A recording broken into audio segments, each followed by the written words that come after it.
Hi there YouTube, Extreme Trains here. So in this video we're taking a look at some brand new for 2022 Thomas Minis.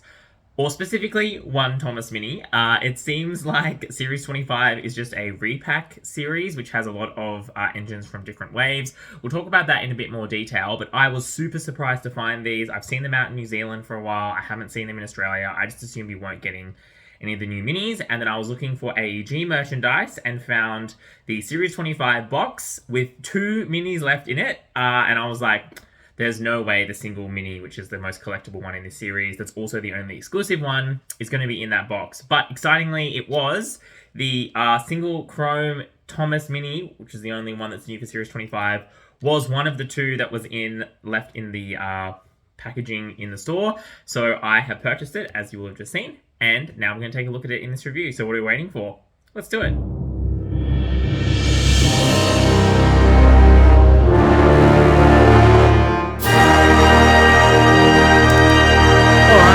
This is the packaging for the Series 25 minis.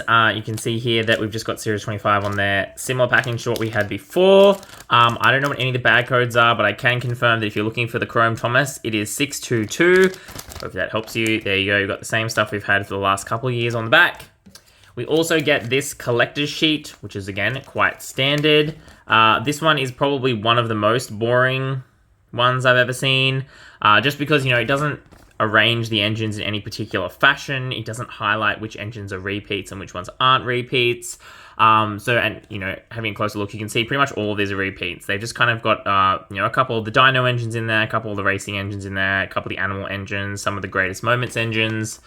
There's some of like the princess character engines, more animals, some spookies.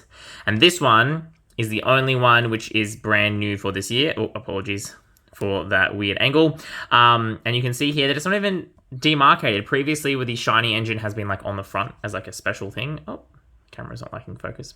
And you can see here that, no, they've just kind of hidden it here, which I think is a bit sad. But anyway, that's enough for that. Let's take a look at the Mini. All right, so this is the infamous in-hand 360 of this engine. So let's take a look at the face. Yep, we've just got an ordinary Thomas face there, as you might expect. And then you can see if we come to the top, we've got Thomas number 1. So that is the same that was done with James and Percy. Percy, who I unfortunately do not have, which is a big sad. If we come and have a look at the side, you can see that he's been painted in this glorious metallic blue. Sorry, you can even see it's quite reflective. You can see my finger right there. And he's got the updated detailing. So he's got the rivets and the handrail detailing on there like that. Otherwise, the details is broadly what we expect for Thomas. He's got glitter blue wheels, and then he's also got a glitter red running paint. I'm trying to just show that off here. Yeah, you can see that the glitter is in there like that. So you can see that is what Thomas looks like. Pretty awesome, I reckon, if you ask me. And then we can turn it over on the underside. Again, very little detailing, no name on there anymore. I have no idea what that means. Yep, Thomas, copyright Mattel. If we do a bit of a comparison to the standard new detailed classic Thomas, you can see they're exactly the same in terms of the detailing. It's just the actual colors which have changed. And you can really see just how different the blue is. This is a much more metallic-y blue than on this Thomas Mini, the classic one, that is. But yeah, you can see that's what he looks like. Like that. Quickly, we're going to grab another quick comparison for metallics. Otherwise, there's not that much more to talk about in this review, is there? No. Here you can see the metallic Thomas Mini's Wave 25 Thomas next to the metallic Trackmaster Thomas, which came out as part of the 75th anniversary celebration engines. And you can see here that the color is almost the same. It's slightly more, I think this is slightly more green and this is slightly more blue. But that is, broadly, it's very, very similar in terms of the color scheme there. And also, let's just take a look at the difference it makes when you do something special with the wheels and with the buffer beam versus this one, which obviously was very, very nice, but just had the boring red and the boring blue for the wheels there. So absolutely makes a difference when you can do something more exciting like they do with the minis. All right, so what else is there to say about this mini and by extension, this entire wave of minis? To me, this is a really disappointing wave in that it's got so many repeats, but it's not clear on the packaging that they're repeats or really in the little pamphlet that they're repeats. I think if they had been clearer to people that they were repeats, I would be more okay with it.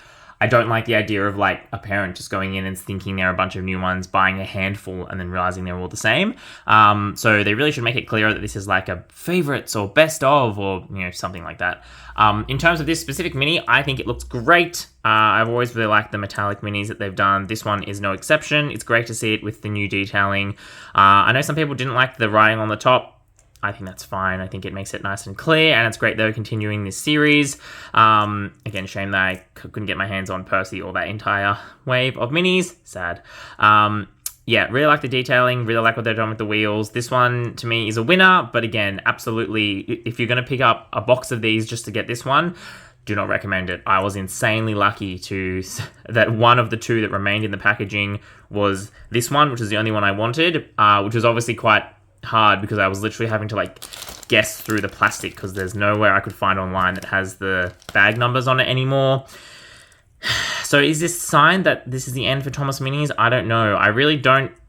I think they go well with the concept of AEG, given AEG is so crazy and chaotic and silly, but they don't look like the engines from AEG. So I don't know how Mattel is going to deal with that. Then again, they're doing Thomas Wood, Wooden Railway, is back, which doesn't look like the AEG engines except in the faces. So I don't know what's going on there. It's like a weird hybrid style. Yeah, so I don't know whether the minis are going to continue. I would not be sad if they just died. I think blind bag toys are the worst. You really should not have to guess which toy you're going to get. But that said, I do think they have an opportunity to grow if they wanted to revamp them for the Thomas AEG style. But anyway, that's enough from me. Thanks very much for watching. Do all those cool things you do on YouTube. Like, subscribe, comment, etc. And as always, that's a good time for... This is Extreme Trains.